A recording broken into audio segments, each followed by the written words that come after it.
ഇത് നേരെ എൻ്റെ റൂമിൽ നിന്ന് കാണുന്ന പോത്തുകൾ കേട്ടോ. രാവിലെ തന്നെ ജനൽ തുറക്കുമ്പോൾ തന്നെ നമുക്ക് കാണാൻ പറ്റുന്ന രീതിയിലാണ് കെട്ടിയിട്ടേക്കണേ.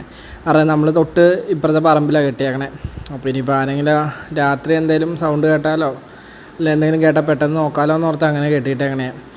നമ്മുടെ താഴത്ത് അടുക്കളയുടെ ഓപ്പോസിറ്റായിട്ട് വരും. അപ്പോൾ രാവിലെ രണ്ടും ചാണകത്തിലൊക്കെ കുളിച്ചാൽ കിടക്കണം. പിന്നെ നമുക്ക് പറഞ്ഞിട്ട് കാര്യമില്ല, അവർ രാത്രി മുതൽ അങ്ങനെ കിടക്കണേയല്ലേ. അപ്പോൾ അത് കാരണം അത് അങ്ങനെയൊക്കെ ഉണ്ടാവുള്ളൂ. പിന്നെ ഇപ്പോൾ ഞാൻ വിളിച്ച അപ്പം തന്നെ ചാടി എണീറ്റതാണ് ഇത്. രണ്ടുപേരും ഇനി ഞാൻ നേരെ ചെന്ന് പുറത്തേക്ക് കൊണ്ടുപോകല പരിപാടി. അപ്പോൾ അതിന് മുമ്പ് ഇതിപ്പോൾ അവന്മാരെ കൊണ്ടുപോകണമെന്നും കാണിച്ചിട്ടില്ല. ഇത് വൈകിട്ടത്തെ ഒരു ഇതാണ്. പശുക്കളെല്ലാം തീറ്റ കഴിഞ്ഞ് 2 പശുക്കളും കിടക്കുന്നു. പിന്നെ ഇവരെല്ലാവരും തീറ്റ കഴിഞ്ഞ് നിൽക്കുന്ന സീനാണ്. ഇനി ഇപ്പോൾ ഇവന്മാർ നിൽക്കണ കണ്ട, ഇവന്മാരെ പേടിച്ചിട്ടാണ് 2 പെടകൾ നേരെ പൊക്കത്ത് കയറിയിരിക്കുന്നുണ്ട്. ഇത് കണ്ട, ഇവരെ പേടിച്ചിട്ടാണ്. അമ്മാതിരി ഓടിക്കല്ലേ ഇവന്മാർ ഓടിച്ചുകൊണ്ടിരിക്കണേ. 2 പെടയെന്നല്ല കേട്ടോ, ബാക്കി പെടകളൊക്കെ ഓരോരുത്തർ പോയി ഓരോരുത്തർ ഒളിച്ചിരിക്കുക.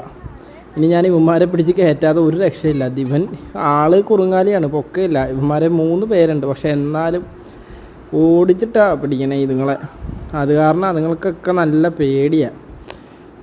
ഒന്നാമത്തെ ചെറിയ കുഞ്ഞുങ്ങളാണ്, മുട്ടയിടാനും കൂടി തുടങ്ങിയാണ്. അപ്പോൾ ആരോഗ്യം അതനുസരിച്ച് ഉണ്ടാവുള്ളൂ. ഇവന്മാർ കയറി പെടയോട്ടി കഴിയുമ്പോഴത്തേക്ക് അപ്പം തന്നെ വീണ് പോകും. അതേപോലെ എൻ്റെ 2 കോഴി ഇപ്പോൾ ഈ പൂവന്മാരുടെ ശല്യം കാരണം കാല് തളർന്ന് ഇങ്ങനെ കിടക്കുവാണ്. അപ്പോൾ അതുങ്ങൾക്ക് മരുന്ന് കൊടുത്ത് ഒരുവിധം റെഡിയാക്കി എടുത്തുകൊണ്ടിരിക്കണം. പിന്നെ നമ്മുടെ ടർക്കീനെ വൈകിട്ട് ടൈമിലാട്ടോ പുറത്ത് വിടുകയുള്ളൂ.